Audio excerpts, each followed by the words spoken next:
So without further ado, I'd like to invite Sian Sullivan and Jim Igo, who will talk about the rise of these market-based approaches, these forms of valuation that put money at the center. And we've called their presentation Markets for Biodiversity and Ecosystems, Reframing Nature for Capitalist Expansion, ? Sian and Jim, welcome up here. Thank you very much, Michelle. I'd like to thank Michelle for inviting me to speak here today. I want to be quite precise in what I say, so I will be relying on my notes, so please forgive me for that. We want to offer some thoughts on the emergence of new financial mechanisms and market-based approaches to biodiversity conservation as new forms of enclosure. We will focus in on the promotion and expansion of new international markets for what is termed ecosystem services. So, for example, as stated in the 2007 IUCN UNEP publication entitled Developing International Payments for Ecosystem Services, and I quote here, by offering economic incentives for maintaining ecosystem services, payments for ecosystem services operates on the basis that market forces can offer an efficient and effective means of supporting sustainable development objectives. This would be through constructing market mechanisms whereby financial investments flow from areas requiring ecosystem services, including the maintenance of biodiversity, to areas providing these services. So, generally speaking, from urban to rural areas, and from the political and economic core of the global north to the so-called periphery of the global south. In return, the logic goes, the financial benefits received by what are being termed in this document as local environmental communities, i.e. those people living in the landscapes providing these newly priced ecosystem services, will mean that they will restructure their own relationships with the land so that these conform more closely with the landscapes now so valued globally. And the picture on the front of this document is quite revealing. I wanted to show it as a PowerPoint slide, but we didn't organize it, I'm afraid. But basically, it's a picture of sort of forest foliage, and embedded in the foliage are a range of banknotes in different currencies. So it seems that money does actually grow on trees these days. Okay, on the one hand, it is clearly a progressive and radical step for economics and finance to be applying value to ecosystems and to the health of the Earth's interconnected dynamics. But on the other hand, the form that this value is taking is shaping reality in ways that beg engagement and critique.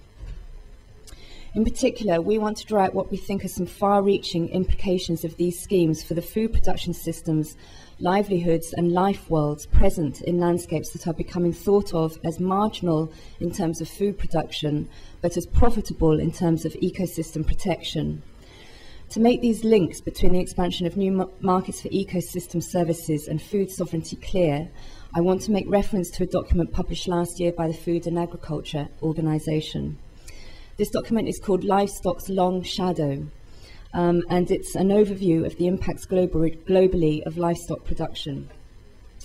It makes some startling suggestions regarding the extensive livestock production practices that are engaged in by pastoralists in so-called marginal lands, i.e. dry land environments in the main, worldwide.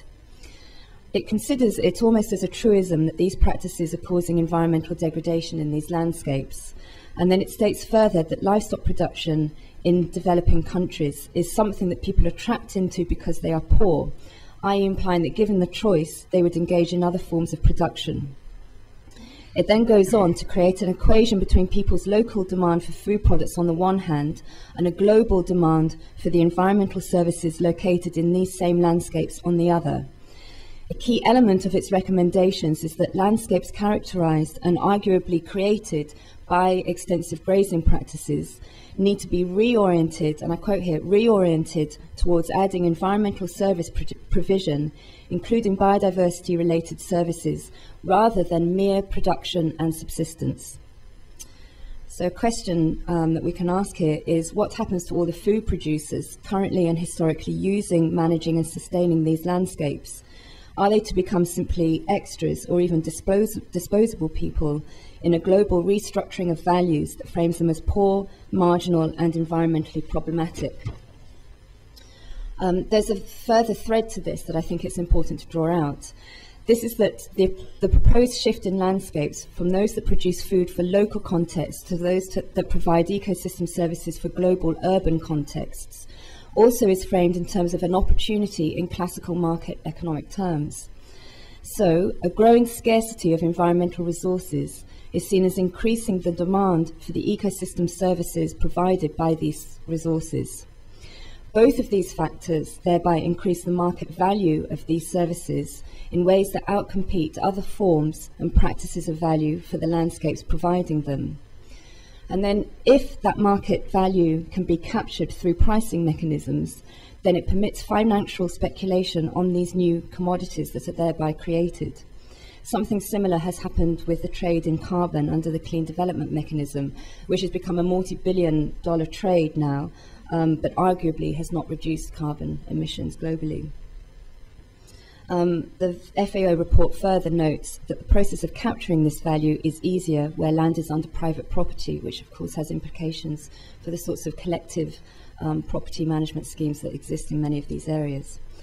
So I think what we are seeing here is a major new wave of capture and enclosure of nature by capital via the construction of new green commodities that can be traded and therefore speculated on financially and internationally.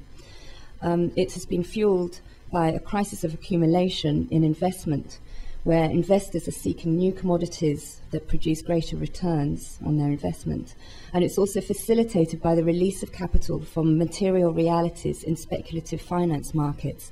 Now, of course, we're at a very sort of exciting moment because perhaps what we're seeing in the current disturbances to finance markets globally are indicative of a coming down to earth of these speculative practices. We know that past revolutions in capital investment, the European agricultural and industrial revolutions and their extension worldwide through the colonial enterprise, also have major implications, both in terms of structuring people as labour and as service providers for capital, and also in terms of the shattering of people's relationships with landscapes that was required in the process. It seems important to us to think through some of the possibly similar implications of this new revolution of green market expansion, particularly in the areas of food production and alternative choices for self-sufficiency. This powerful and globalizing growth of market environmentalism has set in motion a significant renaming and claiming of nature as global service provider, of those living on the land as caretakers of these services, and of scientists, economists, and stockbrokers as creators and mediators of value for both. The circle in its entirety has profound cultural and psychological implications for everybody. By capturing the discourse on what nature is, and by claiming a unifying language that's based on economics for mediating relationships with the non-human world, it creates an abstract space of transactions that are lifted away from material, embodied and in place realities, but that also has very far-reaching implications and impacts on these realities. And I'm going to hand over to Jim now, who I think will be a bit more specific about these issues.